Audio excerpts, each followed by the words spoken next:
The Torah in this week's Parsha Behar, speaks about the rights of property owners and the fact that in the land of Israel, everybody had an ancestral home that they could sell, but only for a certain period of time, and then it would revert back to them in the Jubilee year.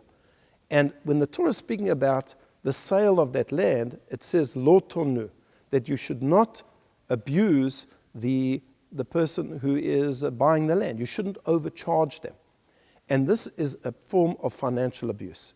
And then a few verses later, the Torah repeats it again. And it says, lo tonu ish et achiv. One man may not abuse his fellow man.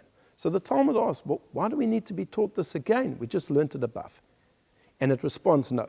The first time was speaking about taking charge and taking advantage of people in a financial way. The second time is speaking about abusing people verbally. You are not allowed to abuse people verbally. You know, there's a famous statement outside there in the Western world that sticks and stones can break my bones, but words can never harm me. And we've seen that this is patently incorrect. People's entire lives have been destroyed because of words against them. There have been charges against them, libelous charges, bullying on social media. Words can really, really hurt a person. And this is one of the negative commandments, one of the 365 negative commandments in the Torah. Lo tonu ish et achiv. One man may not verbally abuse his fellow man. And it doesn't have to be something that's really out of the way and really, really nasty. It can be something that's even a bit subtle.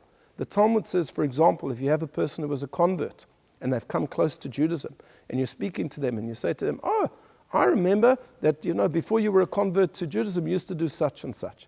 Well, maybe that person doesn't want their previous life to be spoken about. It's something that they put in the past. Or if a person was a Baal Tshuva, they were a penitent. They lived a life that was very far from Judaism, from Torah and mitzvot, and now they've come closer. And you see them and you say, oh, I see you here at Shul on Shabbat morning, and you're coming to the Kiddush and the Brocha and you're learning Torah. Well, I remember a year ago, you used to drive to the Wimpy on Shabbat and you used to eat a cheeseburger. Well, yes, the person doesn't want to hear that. That's a hurtful thing. And therefore the Torah comes along and says verbal abuse is absolutely something that is forbidden. It shouldn't happen. A lot of people think of abuse only in terms of actual violent physical abuse when a person is hurt. But verbal abuse can be just as bad, and it can go on for a very, very long time. And it's something that we have to speak up against, because the Torah, all of those centuries again, said, Lo tonu ish et achiv. One man may not abuse his fellow man. I wish you a Shabbat Shalom.